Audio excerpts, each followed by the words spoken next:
ఒక మిషనరీ సేవకుడు అనమాట. ఆయన పేరు గ్లాడీ. అయితే ఆయన దేవుని సువార్తను బహుభారాటంగా ప్రకటిస్తున్నాడు. అందరికీ దేవుని మాటలు చెప్తున్నాడు. అందరినీ దేవుని వైపుకు నడిపిస్తూ ఉన్నాడు. తాను ఒక ప్రాంతానికి వచ్చాడు, తమిళనాడు ప్రాంతానికి వచ్చినప్పుడు అక్కడ తనకు తెలిసిన ఒక స్నేహితుడి ఇంటికి వెళ్ళాడు. అంతకు మునుపు ఆ స్నేహితుడితో ప్రభువు గురించి చెప్పాడు.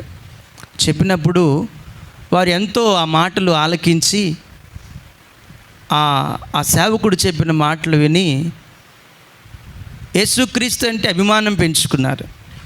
యేసుక్రీస్తు అంటే గౌరవం పెంచుకున్నారు. యేసుక్రీస్తు అంటే మంచివాడు అని మనసులో ఎంచుకున్నారు. అంతేగాని యేసుని సొంత రక్షకునిగా మాత్రం అంగీకరించలేకపోయారు. ఎందుకంటే వారు ఈ లోక సంబంధమైన అనేకమైనటువంటి విగ్రహారాధన జీవితంలో జీవిస్తూ ఉన్నారు.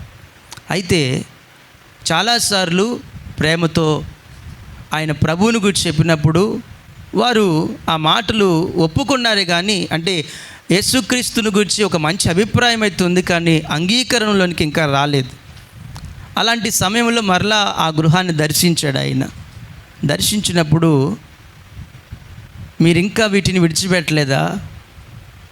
మీకు ఎన్నిసార్లు చెప్పాను కదా, ఆయన లోకరక్షకుడు, విమోచకుడు, పాపముల నుండి విడిపించువాడు, శాపముల నుండి తప్పించువాడు. ఆయనను నమ్మి విశ్వసించి అంగీకరిస్తే మీ కుటుంబాలు క్షేమకరముగా దేవుని రాజ్యములో మీరు స్థానాన్ని పొందుతారని ఆయన చెప్పినప్పుడు మీరెందుకు ఇంకా ఆయన అంగీకరించలేకపోయారనే మాట వారిని అడుగుతుంటే వాళ్ళు ఏమి సమాధానం ఇవ్వట్లేదు. అందుకని ఆ దైవజనుడు ఏం చేశాడంటే, మీకోసం ఇప్పుడు నేను ప్రార్థన చేస్తున్నానని ఉపవాస ప్రార్థన, మీరు ఏదైతే మీరు ఇంకా ఆధారం చేసుకుంటున్నారో, మీరు ఇంకా వేటినైతే విడిచిపెట్టట్లేదో అవి మీరు చూస్తుండగానే ఇదిగో పగిలిపోతాయి అని చెప్పి ఆయన వాళ్ళతో ఆ మాట చెప్పి తన ఇంటికి వెళ్ళిపోయి ఉపవాసం ఉండి ప్రార్థన చేస్తున్నాడండి.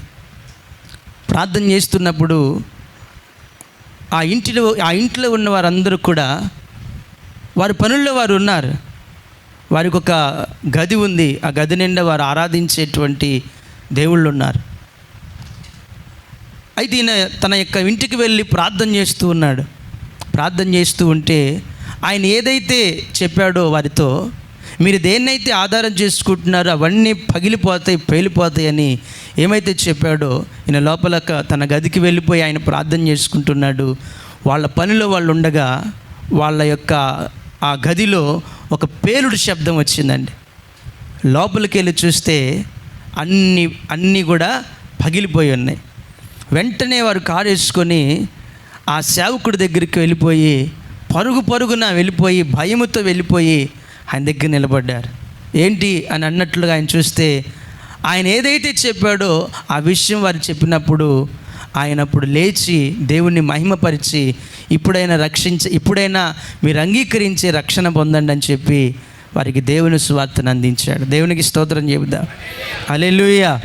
ఎందుకు ఈ మాట చెప్తున్నానంటే, మనం ఉపవాసం ఉంటే దేవుడు ఆ విధముగా తన కార్యాన్ని జరిగిస్తాడు.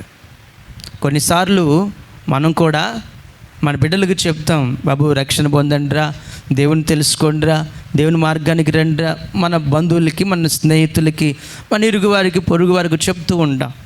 వాళ్ళు తల ఊపుతూ ఉంటారు.